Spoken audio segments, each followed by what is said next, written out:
Hello students, myself Deepak Kumar Verma from Shanti Niketan Jubilee School Motihari. Students, I am going to teach you about federalism, class 10, chapter 2. Actually students, this is our fourth lecture class about federalism that we are going to study. Earlier we have studied about key features of federalism, differences between coming together and holding together federation, how federalism is practiced, and what makes India a federal country. But in this lecture class students,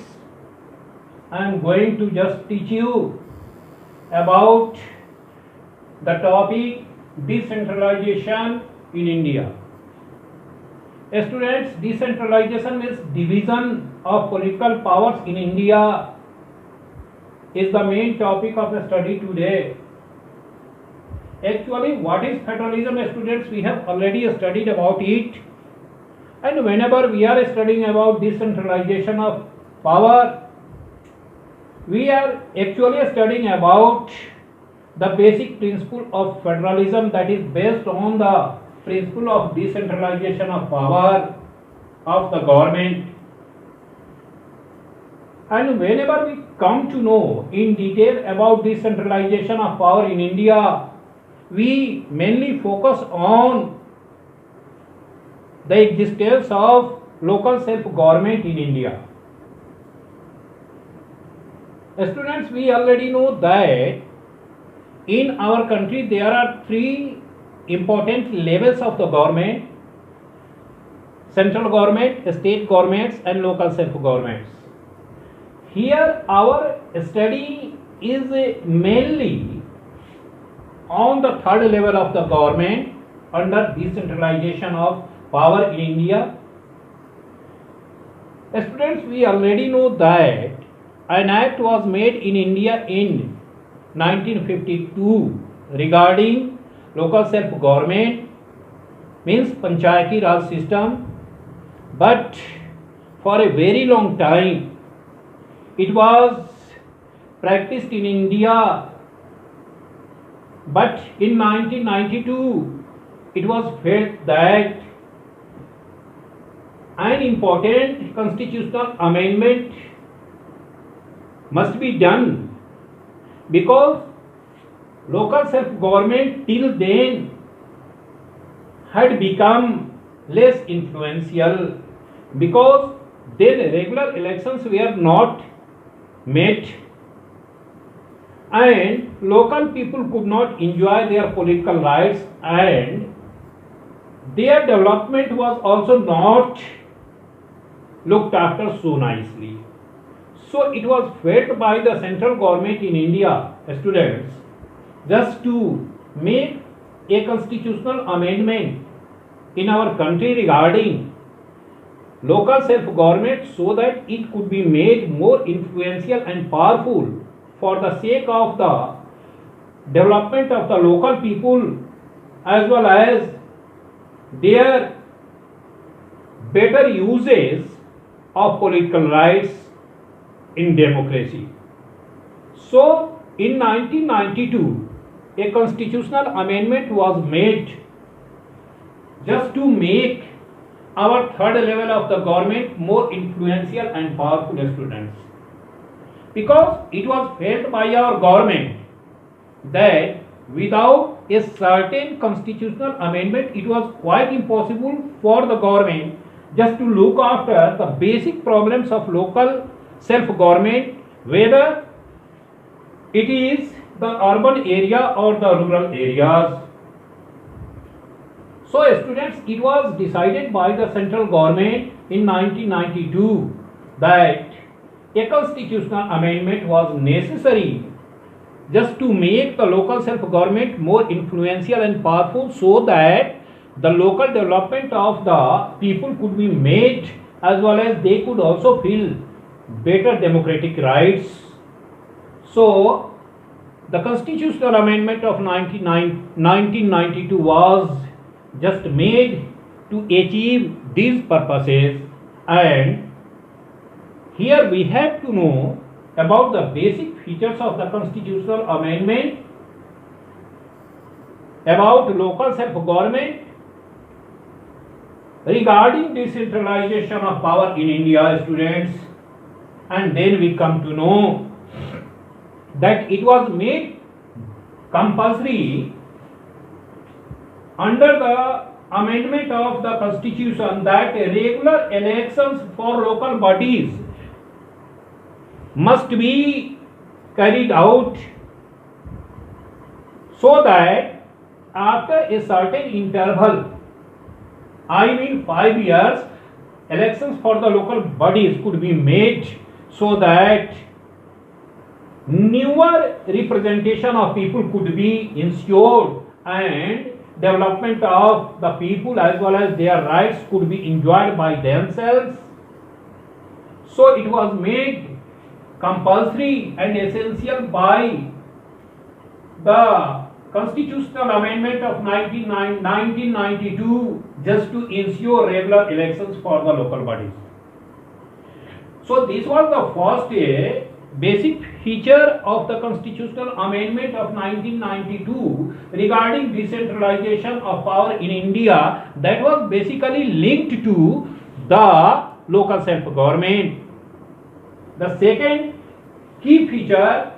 of the constitutional amendment of 1992 was just to make seats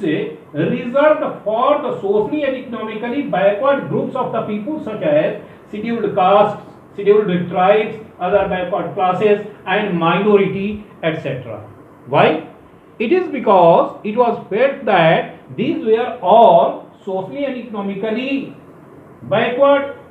sections of the society which could be given real representation in the local body, so that they could make their position better in the local bodies after the election, and that is why seats were reserved in the local bodies for all positions for low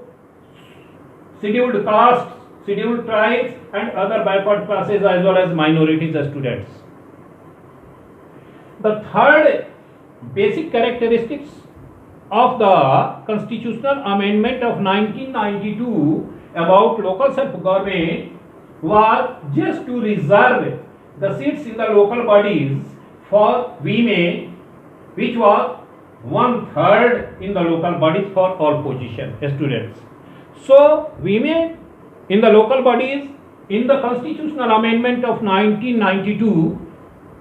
was also in favor of the women for all positions in the local bodies, so that they could also enjoy better position in the local bodies. So this was the third key feature of the constitutional amendment of 1992 in favor of local self-government regarding decentralization of power in India. But whenever we just talk about the next key feature of the constitutional amendment in 1992, it was about the Independent Election Commission and its role in the conduction of free and fair elections for the local bodies. Students, it was made possible, it was made necessary that there must be an independent state election commission, so that it could look after the nice arrangement and conduction of elections for the local bodies in the urban areas as well as rural areas. So in each and every state there was a provision made by the government under the constitutional amendment just to establish an independent election commission, so that it could look after the elections for the local bodies in each and every state regarding local self-government. And after this, the last topic as the basic key feature of our constitutional amendment regarding decentralization of power in India about local self-government was powers and revenues were made essential just to share to the local bodies by the state governments, because it was not possible just to properly function for the local bodies after the election without powers and revenues. So it was made necessary for the state governments just to share some powers and revenue to the local bodies, so that they could do better, they could work better, and they could just perform very nicely, just to develop the society, develop the people, and function the local bodies. So these all are just like the key features of the constitutional amendment of 1992 regarding local self-government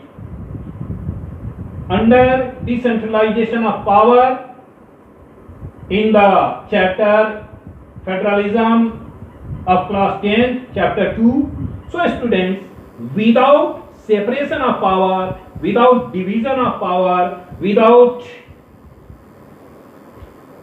their existence between two or more levels of the government,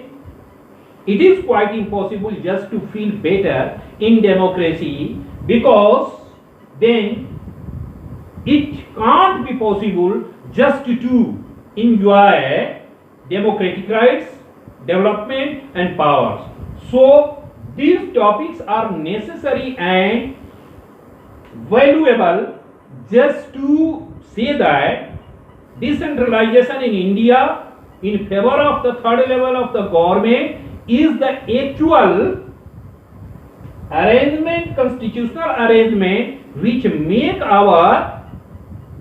federal system more strong, and these are the basic provisions which tell us that India is a true example of federal nation, because it has also a very nice arrangement of power sharing to the third level of the government in the constitution by the state governments, and it was made possible by our constitution under a constitutional provision of 1992 regarding powers and revenues of the local self-government, so that the local development of people could be ensured, as well as they could also enjoy their democratic rights. So with these topics of decentralization of power regarding local self-government under a constitutional amendment of 1992 was the key feature to practice our federal system in a nice way, so that it could be said, it could be made very important that we are the people of a true democratic nation where federal system is practiced very nicely. Thank you very much. Next topics would be discussed in the next lecture class, students.